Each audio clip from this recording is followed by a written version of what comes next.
들음으로 말함을 이기라 라는 제목으로 여러분과 말씀 나누기 원합니다.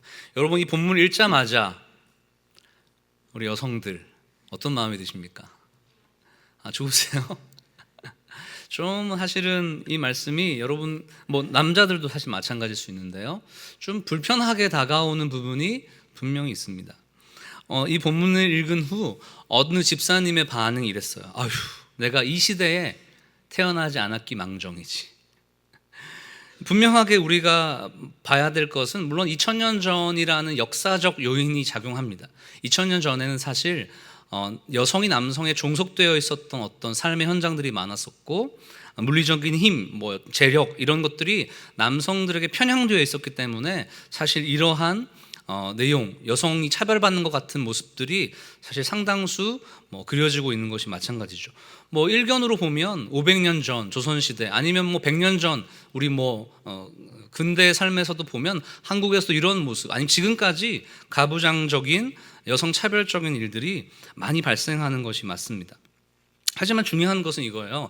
이 본문이 정말 남녀 차별을 주장하는 말씀인가인 것입니다.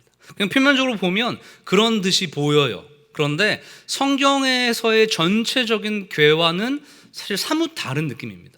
왜냐하면 하나님께서 남자와 여자를 동등하게 창조하셨고, 동등히 함께 상호 보완적인 존재로 함께 있을 때 완벽한 존재로 심이 좋다고 표현하시면서 그 둘이 하나를 만드는 것을 가장 기뻐하셨어요. 근데 여기서 보면 뭔가 여성은 하등하고 남성은 뭔가 좀 괜찮은 것처럼 보여지는 모습이 상당수입니다.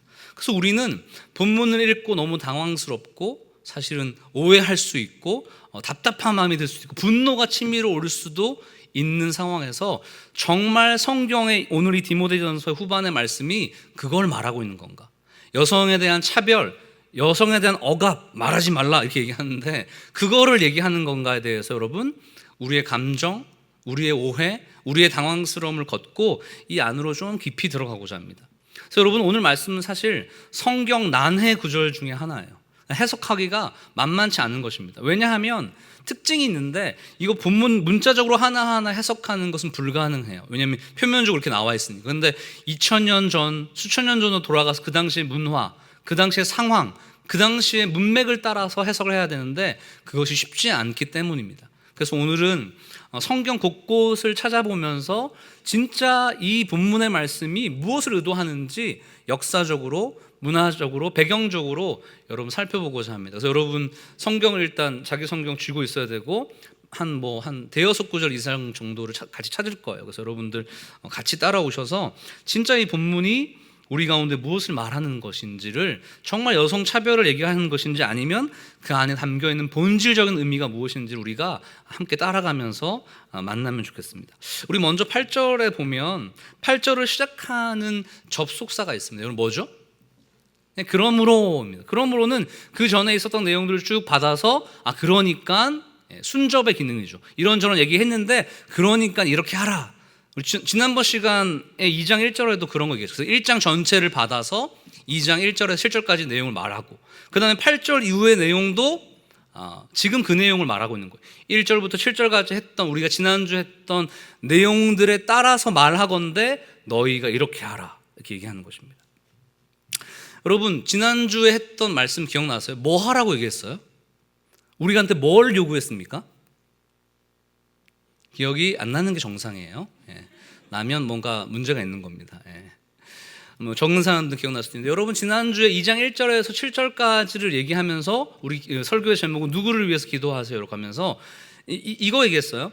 자신을 위한 기도, 자신을 위한 자기중심적인 신앙생활이 아니라 모든 사람을 위해, 다른 사람을 위해, 특히 기도하고 싶지 않은 권위자들, 우리를 힘들게 하는 가해자들을 위해 오히려 기도하라 이렇게 얘기했습니다. 왜냐하면 우리의 자기중심적인 삶의 태도, 신앙의 태도가 결국 우리를 깎아내리고 우리를 파괴시키기 때문입니다. 왜냐하면 그 예로 예수 그리스도께서 그렇게 하셨다는 것이에요. 예수 그리스도께서 오히려 자기를 죽이는 자, 자기를 싫어하는 자, 자기를 미워하는 자, 자기를 저주하는 자들을 위해서 중보자로 돌아가시고 죽으시고 그들을 살리셨던 그 모습이 우리 가운데 우리 영혼을 살리는 힘을 준다는 것을 얘기하는 것이에요. 그러므로 지금 얘기하는데 8절 이하의 내용을 얘기하는 거예요. 즉 자기중심적인 나 중심적인 나만을 위한 기도, 나만을 위한 신앙생활, 나만을 위한 삶이 아니라 다른 사람을 위해서 너희 공동체가 존재해야 되는데 그러므로 이렇게 하라 또 얘기하는 거예요. 8절 내용 다시 한번 읽어볼까요? 남자들이 특히 주의하면서 읽어보겠습니다. 시작.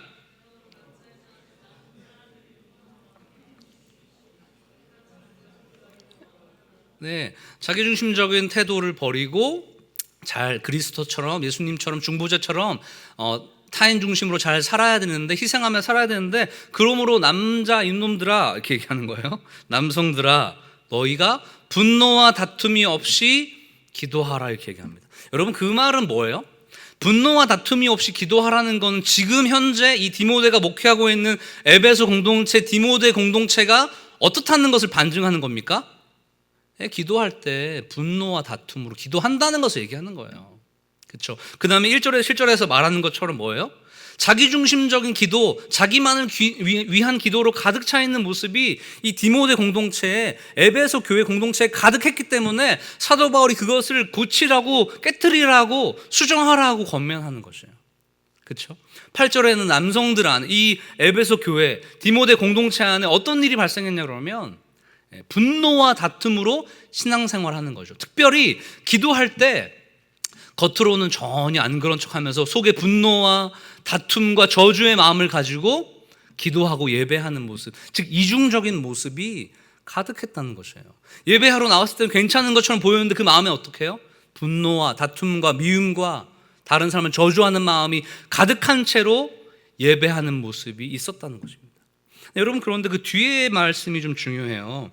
분노와 다툼이 없이 기도하라는데 중간에 어떤 말씀이 들어가 있습니다. 어떻게 하라고 얘기합니까? 거룩한 손을 들어서 기도하라 이렇게 얘기하고 있어요. 여러분, 그냥 분노와 다툼이 없이 기도하라고 하면 되는데 왜 거룩한 손을 들어 기도하라고 얘기할까요? 이것은 여러분 함께 같이 찾아보기 원하는데요.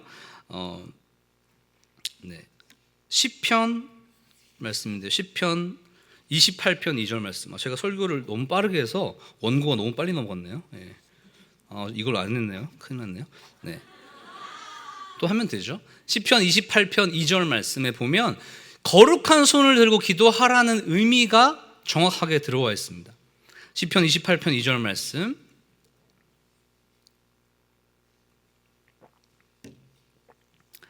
우리 같이 읽어보겠습니다. 시작.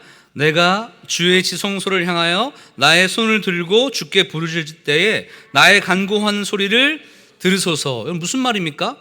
기도할 때 나의 손을 들고 기도하는데 그것이 무슨 의미인가 하면 하나님의 통치와 다스림을 의지하고 의존하는 것이 이 시편 기자의 마음 가운데 고스란히 있었다는 것입니다. 즉 나의 힘, 나의 능력으로 하는 게 아니라 손을 높이 들고 기도하는 것은 하나님께 전적으로 의지한다, 주님만을 찾는다, 주님이 나의 주인이라는 것을 표현하는 것이에요. 이제 남성에게 말하는 권유와 연결시켜서 얘기하자면 너희가 기도할 때, 신앙생활할 때, 공동체에 있을 때 어떻게 기도하고 신앙생활을 하냐 그러면 너의 힘, 너의 분노, 너의 다툼으로 하는 게 아니라 뭐죠? 하나님의 다스림과 통치함과 하나님을 의지함으로 겸손하고 진실하게 신앙생활 하라는 것을 이야기하고 있는 것이에요. 왜냐하면 우리 가운데 어쩌면 이 신앙생활하는 모습을 보면 사실은 우리를 드러내거나 우리를 자랑하거나 우리 중심적인 신앙생활이 우리 가운데 존재할 수 있는 것이죠. 기도한다고 하지만 뭐죠? 복을 구하는, 내가 잘 되는 것만을 위해서 나 중심적인 신앙적인 태도가 얼마나 강한지 모릅니다. 여러분, 제가 예배 시간에 자주 하는 질문이죠. 여러분, 왜 예배 드리세요? 왜 헌금하세요? 왜 봉사하세요? 왜 교회 나오셨어요? 그 이유의 본질이 무엇인지를 점검해야 됩니다. 나를 위한 기도입니까? 나의 분노와 나의 뭔가를 관철하고 내 어떤 주장을 하기 위한 신앙생활입니까? 아니면 철저하게 거룩한 손을 높이 들어서 하나님을 의지하고 하나님을 의존하면서 하나님 중심에 하나님의 다스림을 기대하는 마음으로 이 자리에 나와 있는 것입니까? 여러분, 이 싸움에 대한 얘기들을 하고 있는 것이에요.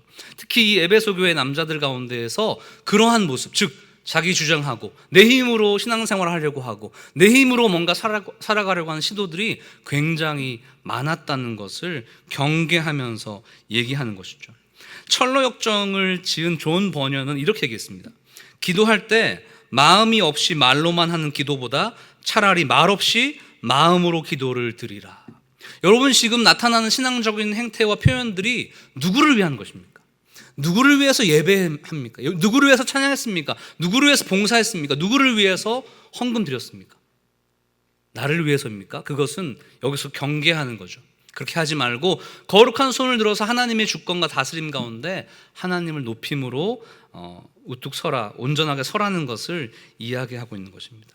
우리 귀한 청년들 가운데 우리 안에 교묘하게 들어있는 자기중심적인, 나를 드러내는, 기도하며 목청을 내면서 나를 주장하는, 내 마음은 진짜 그렇지 않은데 뭔가 있어 보이는 것 같은 신앙의 태도가 있다면 빨리 그것을 정리하고 거룩한 손을 들고 하나님의 인도하심과 하나님의 주권하심 가운데 내가 있는 것을 인정하면서 예배하고 살게 되는 여러분이 되기를 주님의 이름으로 축복합니다.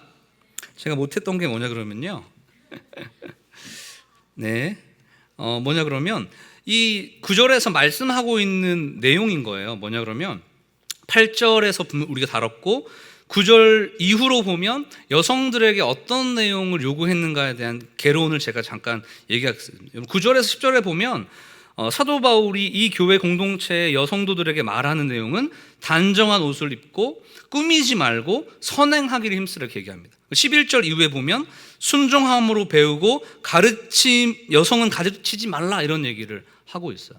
이런 내용이 무엇인가에 대해서 우리가 좀 자세하게 살펴보면 좋겠습니다.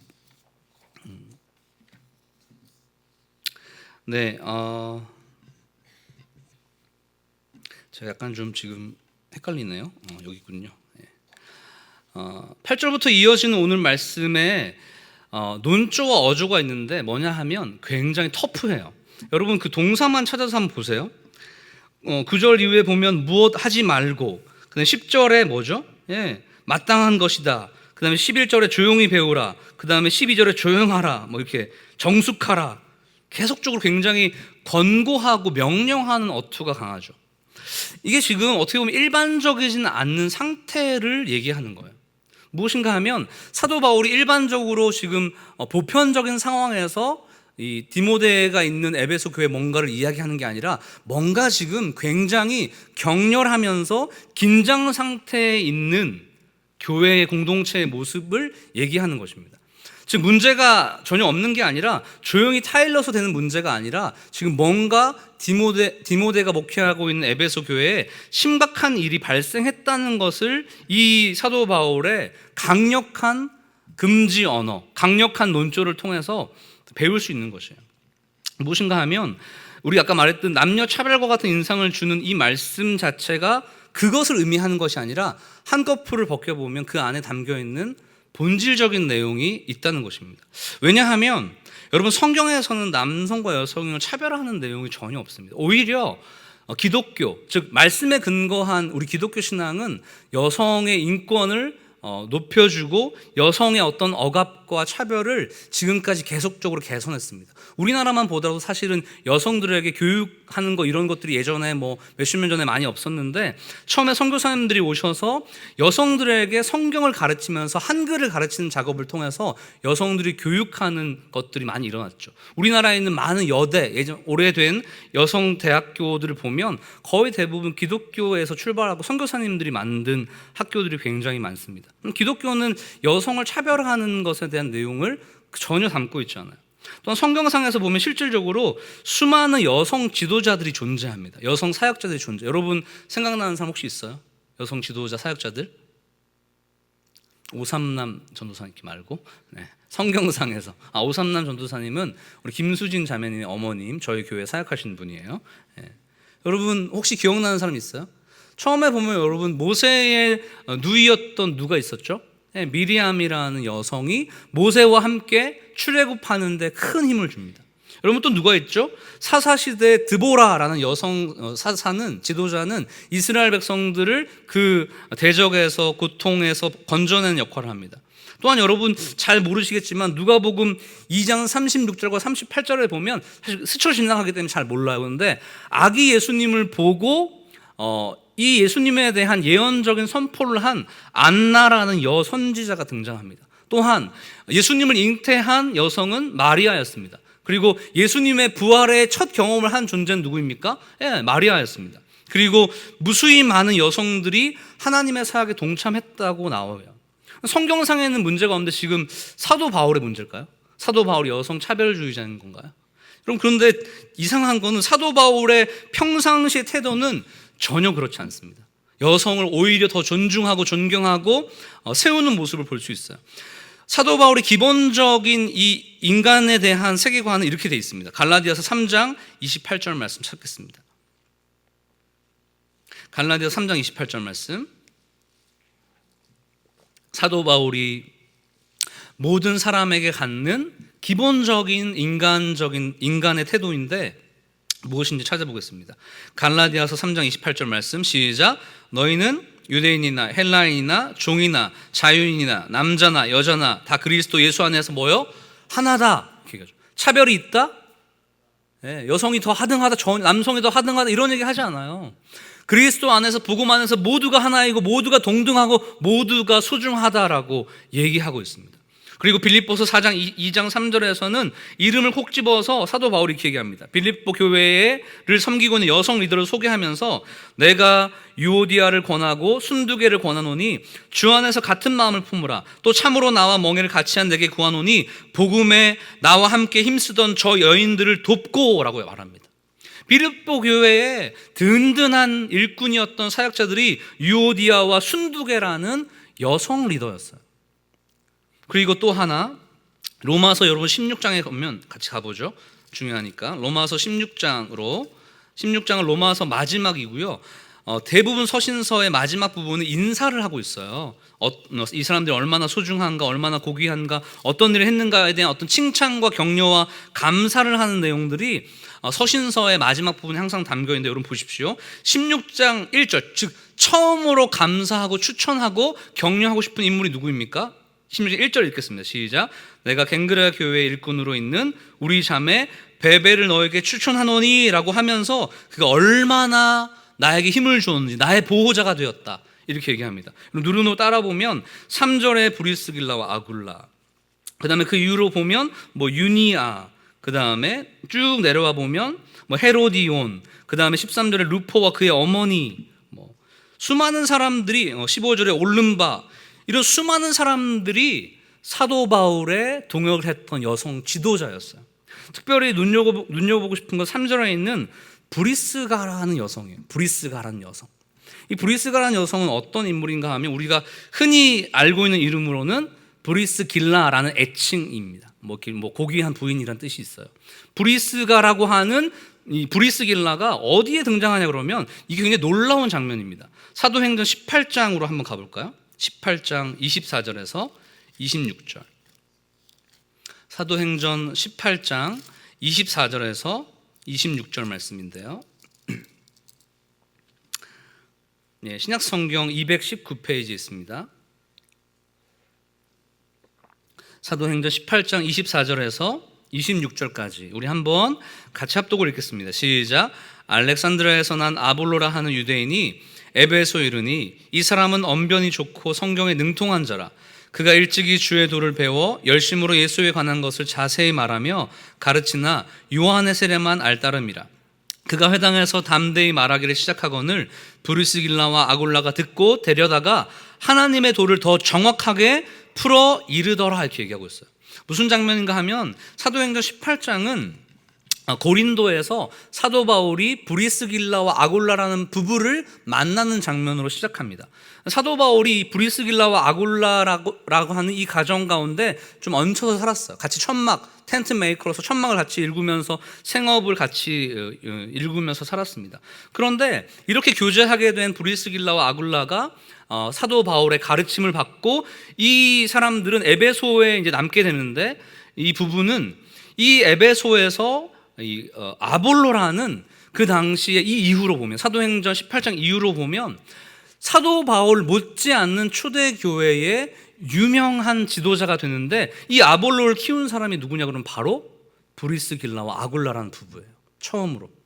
여러분 고린도전서에서 보면 이렇게 사도 바울이 아볼로에 대해서 이렇게 얘기합니다. 나는 심었고 아볼로는 물을 주었다 이렇게 얘기합니다. 이 선교의 모든 사역들, 고린도 교회를 세우고 많은 교회를 세워나가는 하나님의 사역 역사 가운데 나는 심었고 아볼로를 물을 주는, 즉 투톱으로 사역할 정도의 유명한 인물인 아볼로가 바로 브리스길라와 아굴라의 제자였다는 것을 얘기하고 있어요. 그런데 독특한 게 뭐냐 그러면, 제가 여기서 말하고 싶은 핵심인데, 이 당시는 뭐 지금도 그럴 수 있지만 사실 이름 같은 거 배열할 때, 어떤 성경에서 이름 같은 거 배열할 때 남성이 가장 많이 쓰입니다. 먼저 쓰입니다. 위치상. 부부라고 하면 이제 뭐 이 부부라고 하면 원래 아굴라와 브리스길라고 쓰는 게 정답이에요. 원래 정상이에요. 근데 지금 어떻게 꼭 집어서 쓰고 있습니까? 브리스길라와 아굴라, 즉 여성을 먼저 쓰고 있는 것입니다. 무슨 말인가 하면 이 브리스길라라고 하는 여인이 이 초대교회의 어떻게 보면 강력한 리더십을 형성한 여성 지도자였다. 즉 가르침이 다른 사람을 가르치고 훈련시켰던 훌륭한 사람이었다는 것을 얘기하고 있어요. 지금까지 우리가 사도 바울이 여성 차별주의자가 아니라는 얘기를 계속 하고 있습니다. 그런데 이제 중요하죠. 본론이죠. 왜 디모데전서 2장 후반에 굳이 콕 집어서, 어떻게 보면 불편할 정도로 콕 집어서 이렇게 강력한 논조로 여성들은 조용하고 아무것도 하지 말고 가르침 잘 받으라는 논조로 여러분 얘기하는 것일까요?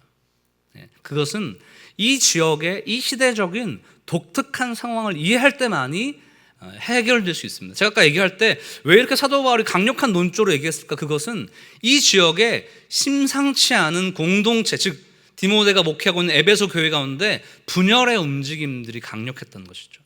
여러분, 이 지역을 이해하기 위해서는 두 가지의 그림을 이해해야 됩니다. 첫 번째, 에베소 지역은 아주 강력한 아데미 여신이라는 여신 숭배 사상이 강렬하게 일어났던 지역이라는 것입니다. 두 번째는 이 헬라 지역 가운데, 그리스 지역 가운데에는 그들이 가지고 있는 사상과 철학 가운데는 영지주의라는, 어떻게 보면 기독교 복음과 전혀 반대되는 이야기를 하는 이단 집단들이 성행했다는 것이죠. 첫 번째로 우리 한번 볼 것은 에베소 지역에 있었던 거대한 여신 숭배 사상, 아데미 신전이 있었다는 것에 우리가 좀 주목하고자 합니다. 여러분, 아데미 여신이 있었다는 것은 아데미 여신이 다산, 축복, 이렇게 풍요로움을 주는 여신이었는데, 이 여신에게 제사하는 제사의 형태가 뭔가 하면, 이 말 자체도 좀 어려워요. 난교 파티. 여러 남녀가 섞여서 음란한 잠자리를 갖는 형태를 가지면서 제사하고 예배하는 형식이 그 신전 가운데 아주 보편적으로 행행했다는 것입니다. 그래서 그 신전에서 있었던 여사제들은 마치 창녀처럼 그런 남성들과 교제하는 모습이 있었다는 거죠. 이것을 왜 얘기하냐 그러면, 이러한 문화, 이러한 음란한 문화가 에베소 교회 가운데 지금 침투해 있다는 것을 말하고 있는 것이에요. 여러분, 지금 오늘 우리가 봤던 본문의 9절 10절 내용을 보면 굉장히 생뚱맞아요. 왜냐하면 여성의 의상이나 복장 이런 것에 대해서 콕 집어서 지적합니다. 우리 9절에서 10절까지 말씀 같이 읽어보겠습니다. 오늘 본문 9절에서 10절까지 말씀 같이 읽어보겠습니다. 시작.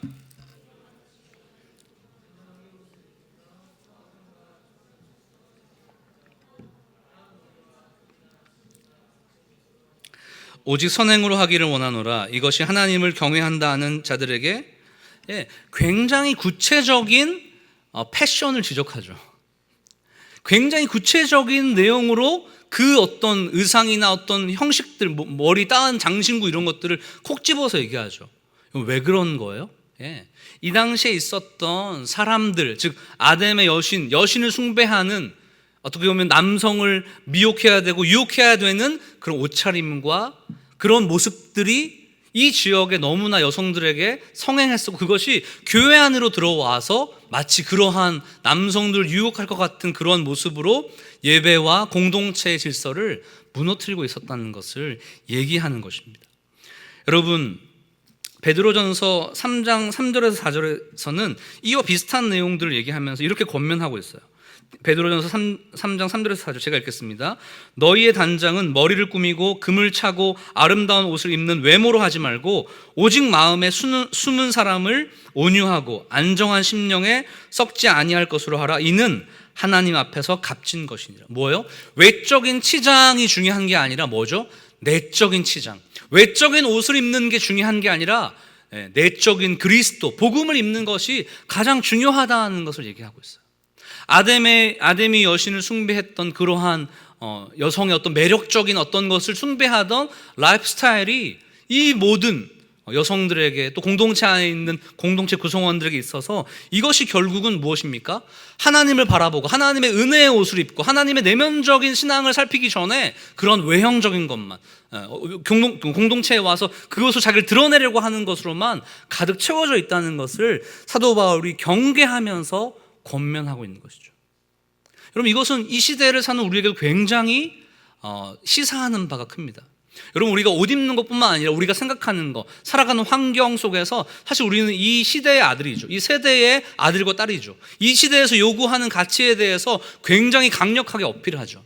그렇죠. 몸짱, 또 뭐 어떤 S라인, 이런 것들이 우리 가운데 요즘 보면 누구나 단식하고 이렇게 다이어트 하더라도 왜 다이어트 하려고 하냐 그러면 예쁘게 보이려고. 여러분, 그 자체로 예뻐요. 아멘. 네. 어떠한 그 모습을 갖춘다고 해서 여러분 예쁜 게 아니라고 여러분 강력하게 믿으시기를 축복합니다. 내면적인 아름다움이 중요하죠. 외면적인 장식, 외면적인 형태가 우리를 결정하지 않는다고 얘기해요. 복음은 그러한 차별과 구속을 뛰어넘는 자유를 주는 것인데 왜 우리가 그런 세상의 기준에 맞춰서 왜 그렇게 몸짱이 돼야 됩니까? 왜 그렇게 예쁘고 멋져야 됩니까? 왜 식스팩이 없으면 남자가 아닌 것입니까? 네. 배가 나오면 왜 안 되는 것입니까? 네. 하여튼 굉장히 은혜가 됐네요. 지금 많은 분들에게 은혜가 될 줄 믿습니다. 네, 여러분, 지금 계속 얘기하는 것은 이거예요. 우리가 가지고 있는 우리의 생각, 세상이 주는 생각, 세상에서 영향받았던 여러 가지 요소가 복음과 지금 어때요? 배치되고 있다는 것이죠. 여러분, 신중하게 생각해야 됩니다. 우리가 돈 쓰는 것, 옷 입는 것, 음식 먹는 것, 별거 아닌 것 같은데 어떻게 돼요? 그것이 우리의 사상과 우리의 세계관이고 우리의 가치관이고 그 모든 시간과 어떤 뭔가를 쓰는 에너지가 우리의 삶의 결정체가 되는 것이에요. 그래서 우리가 어떤 마음으로 그 일을 하고 어떤 마음으로 그것을 사고 어떤 마음으로 살아가느냐는 이 내면적인 것을 복음으로 채우느냐, 내면적인 것을 세상의 관심으로 채우느냐와 연결되어 있다는 것입니다. 우리 귀한 청년 여러분 가운데 사실 이러한 외형적인 관심이 사실 강렬하죠. 더 예쁘게 보이고 더 멋있게 보이고 더 있는 것처럼 보이고 더 자랑하고 싶고 더 높이고 싶은 마음이 우리 가운데 가득한데 지금 그것을 무시하는 게 아닙니다. 그것보다 우리 내면이 정말 복음으로 가득 차 있고 복음으로 건강해져 있고 복음의 S라인이고 복음의 몸짱이고 복음으로 정말 멋들어지게 치장하고 있는가를 점검해야 된다는 것을 말해요. 내면은, 복음은, 믿음은 거지 같은데 아무것도 없는데 여러분, 다른 것을 우리 치장해서는 예수님이 바라봤을 때에, 하나님이 보셨을 때에 아무것도 아닌 존재라는 것을 이야기하는 것입니다.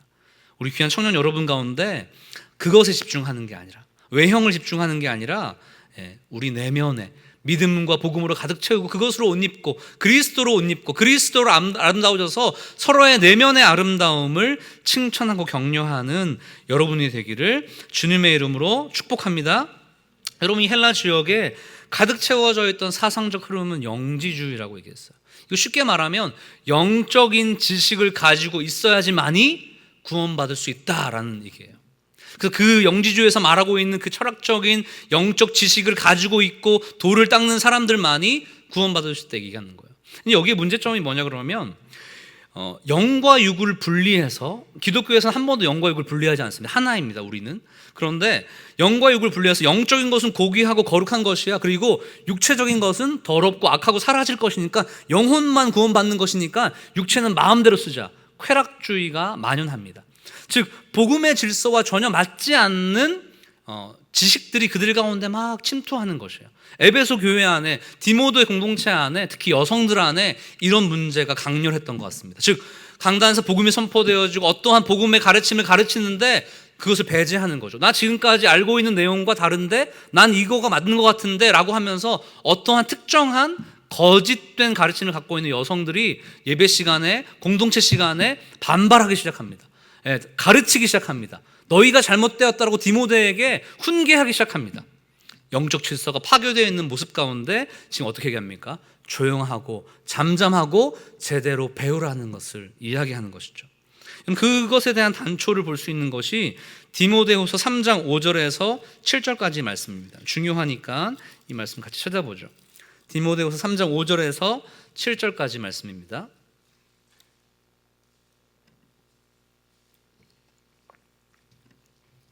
우리 한번 같이 읽어보겠습니다. 디모데후서 3장 5절에서 7절까지 말씀. 시작.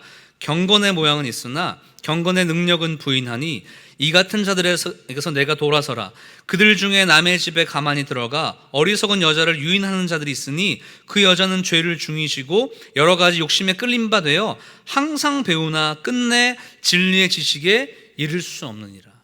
마치 이단과 사이비, 신천지, 통일교, 안식교 이런 것에 빠져서 그 진리만이 옳다고 이야기하면서 교회에 와서 주장하는 사람들이 있어요.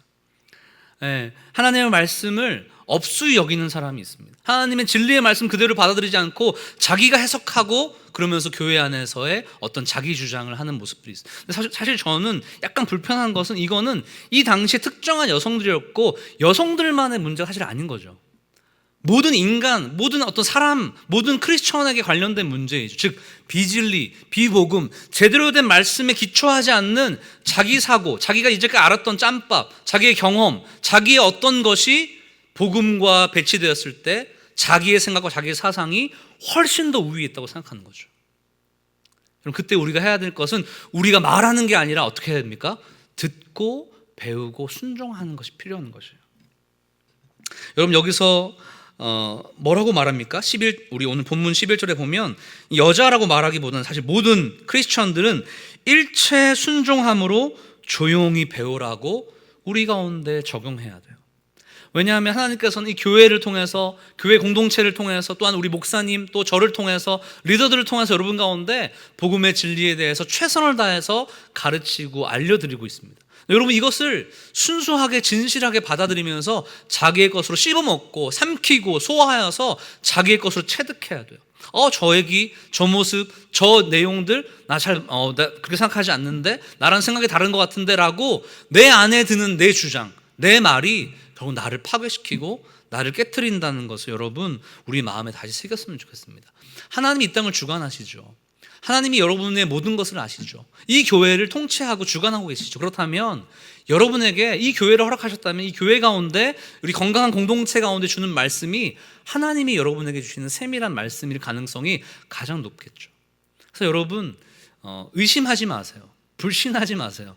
교회의 가르침과 교회의 어떤 그 질서와 교회의 말씀 앞에 여러분들이 최선을 다해서 훈련받고 성장하고 배우기를 힘써서 하나님의 복음의 진리 가운데 우뚝 서기를 여러분 예수님의 이름으로 축복합니다. 혹시 우리 마음 가운데 영지주의는 아닐지언정 우리 마음에 자꾸 다르게 드는 생각들, 다른 마음들, 다른 가르침들에 대해서 여러분 경계하셔야 돼요. 제가 가장 안타까운 거 솔직하게 뭔지 아세요? 저희가 이제 이런 말씀 전하고 제가 어떤 복음에 대한 메시지를 전하고 교육하고 훈련하면 피드백이 들어오는데 어떤 목장 모임 가운데 그것에 대해서 전도사님의 설교에 대해서, 목사님의 설교에 대해서 다르게 생각한다는 얘기가 있다는 거, 물론 충분히 비판하고 여러분 이렇게 경계하거나 서로 토론할 수 있지만 우리의 태도와 마음이 혹시나 그 가운데에서 나를 주장하기 위한 태도라면, 나를 드러내기 위한 태도라면 너무나 못난 것이에요. 너무나 옳지 않은 것이에요. 여러분 정말 이 복음과 이 말씀에, 여러분에게 허락된 리더들을 통해서 주는 말씀에 영적 디모데에게 순종하는 마음으로 그 말씀을 듣고 여러분 충분히 훈련받고 충분히 말씀 공부하고, 그래서 하나님께서 뭘 원하시는지 복음의 진리 가운데 아주 깊이 있게 여러분들이 녹아들고 그 안에서 기쁨을 누리고 자유함을 누리는 여러분이 되기를 주님의 이름으로 축복합니다. 아멘. 제가 잠깐 기도하겠습니다. 하나님 감사합니다.